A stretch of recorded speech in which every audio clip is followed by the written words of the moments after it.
Oh, fashion, what have you become? Huh? What? Oh.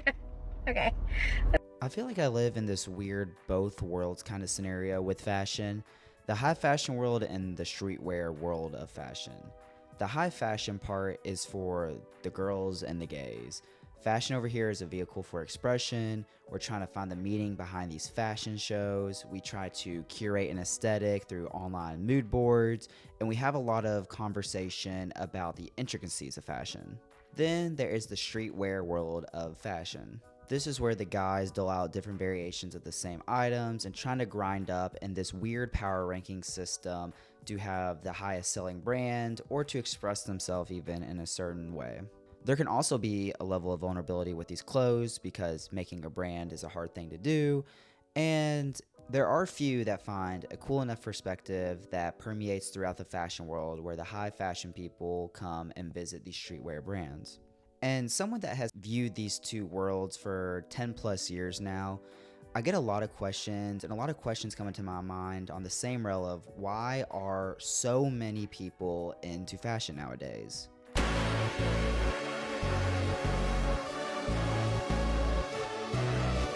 And this was a video actually recommended from one of my subscribers to talk about why so many people feel like they have this extra knowledge or want to be in the fashion world. And you can see this through things like social media, especially TikTok, on the level of knowledge that people possess about fashion is just being elevated. Everybody knows what Prada is, everyone has a Telfair bag, everyone has an opinion on the new Balenciaga show. Well, why does everyone know what the newest trends are, and tap with the latest fashion shows? And that's what we're going to explore a little bit into today. What does this say about the current state of fashion? Does this bubble of knowledge implode on itself? And how does fashion move forward with so many people having an extra baseline of knowledge of fashion now? I think there are 4 major key reasons on why everybody is into fashion nowadays. No matter how much you don't think you care about fashion, you show your status through something. Whether it's buying in excess or buying not a lot at all, status can be seen in multiple ways. In the past, fashion was used to show status through ways like buying designer brands like Louis Vuitton and Gucci. This just due simply on the fact that you had to have a lot of money to buy these brands.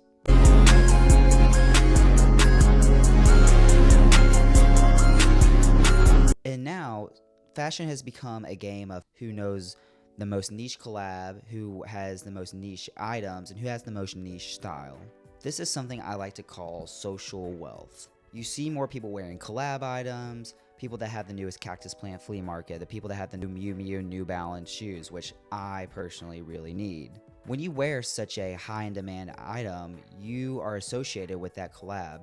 People think you have access to this collab, whether it's a lot of money, because these collabs can run more than designer brands now, or maybe someone within the fashion world that help you get these items. And this is a double-edged sword for many.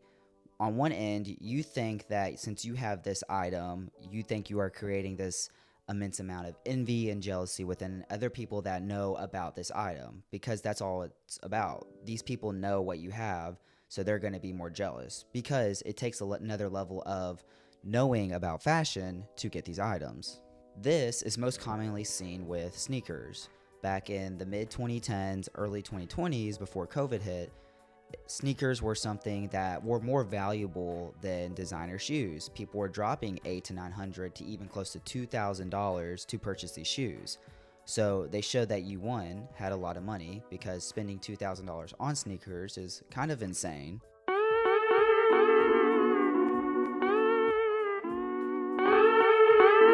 But also, you could say, oh, I got these for retail, and it's like, how did you get a shoe that was only 2,000 pairs made of for $150? That's insane.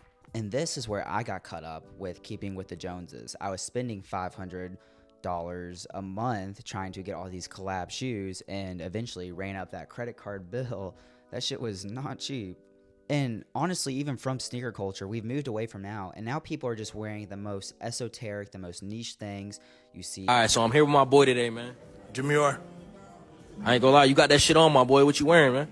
Super cool, chill, calm fit, flared out Balenci.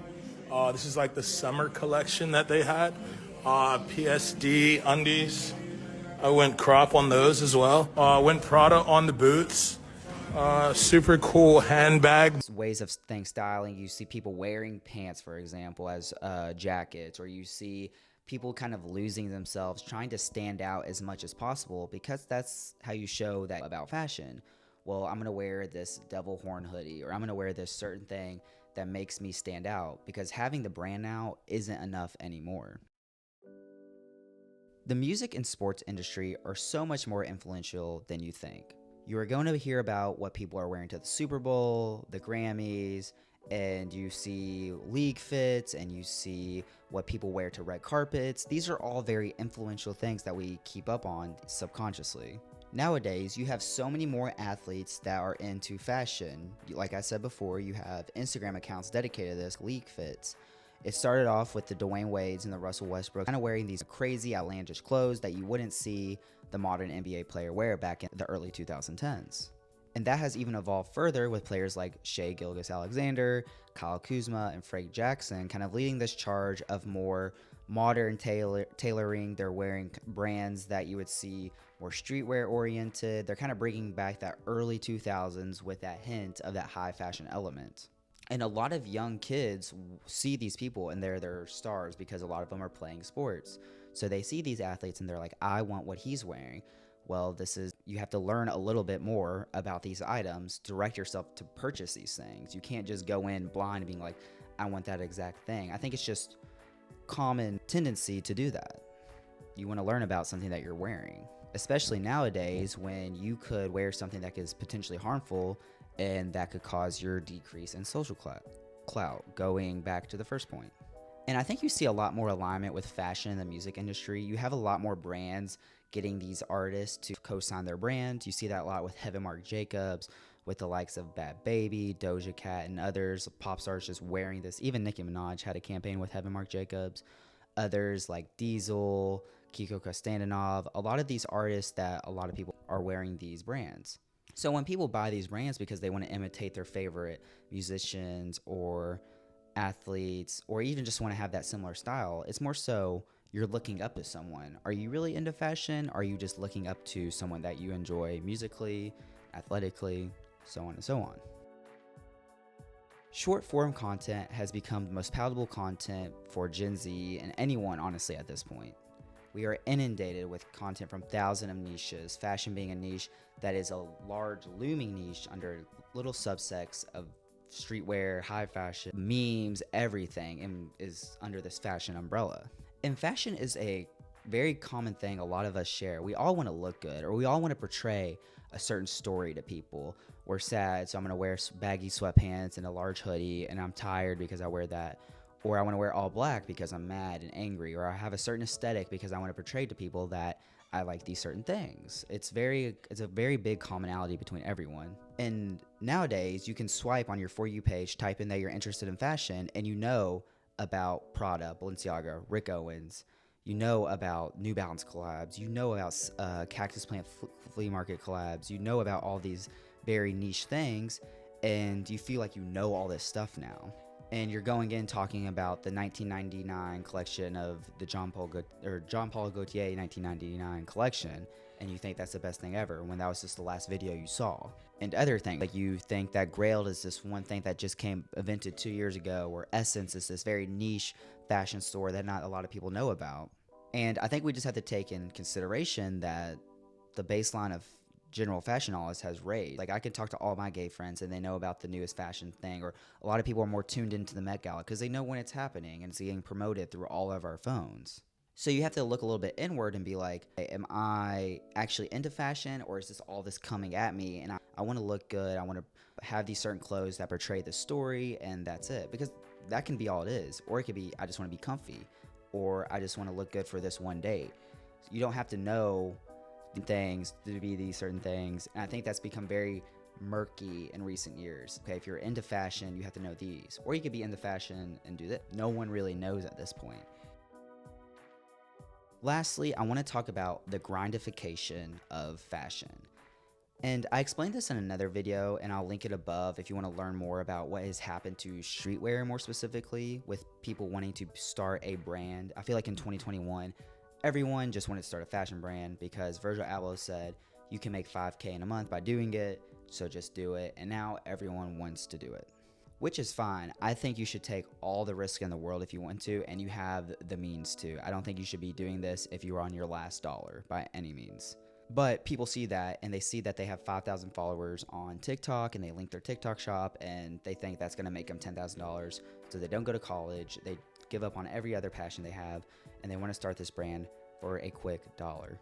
And that's something that just doesn't happen anymore. I mean, maybe in 2019 and 2020, if you're one of those first few people to really gain a following, yes, you could have that big streetwear brand and make a lot of money. And I think people do leak through the cracks, the ones that rise up and really want this. I think there's a lot of kids that see people like the Quan guy, or they see these people that just make 20, 30,000 a month. Like, I need to do that because that makes me a lot of money.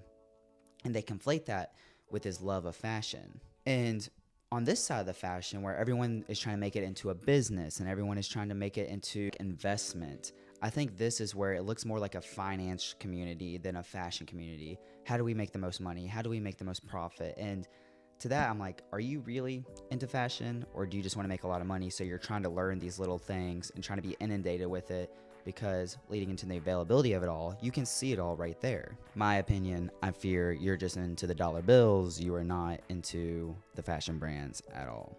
And one thing too, this is just something I thought of. It's crazy how streetwear has made this fashion world. Fashion used to be very much like gay men do this, and this is what they're made to do, and go to your gay friend for advice, do this and that. And streetwear has done this thing where it's made it like this. It's made fashion more of the, I feel like it's like an MLM money scheme. It's really weird. It's really almost perverted in a sense. And I don't really like the feeling when I see these people trying to grind their way. And if you have a passion for it, whether straight, gay, whatever, that's totally fine. The more people that are in the more fashion, the more ideas we get, the more fun it is for sure. But it's just, there's something weird about this whole grindification of fashion that very disheartens me a little bit. And going off of why I made this video, also someone just asked me to make this video, and I thought it was somewhat of an interesting topic. So I was like, okay, I'll talk about this and whatnot. But I was someone who I was like, I want to be a fashion designer, and I think it's going to take this and this. And I had all this information. I knew all this info, and kind of realized like, this is something like I necessarily don't want to do. I love talking about fashion. I love looking at different stuff, but that's kind of where my love for it, love it that much more, to where I want to make a brand. And this is just to like the younger kids out there. Just realize where your fashion love is coming from. Are you doing it because you want more attention? Do you want to do it because you're just imitating someone, or you just want to look good, but you have all this other excess of information that thinks like, oh, I know this and this now, I should do this? Or do you just want to make money? Just really look into your motives of fashion and see what you want to do. This is a little bit of a longer video, but I hope you liked it. Hopefully, if you got this far, thank you so much. Please subscribe so I can bring you all more content. Try to get videos out a little bit more consistently, but let me know what you all want to hear. Like it if you love this video. If you didn't like it, please let me know how I could change, and I'll try to with the limited funds and whatever I have, and see you next time. Bye.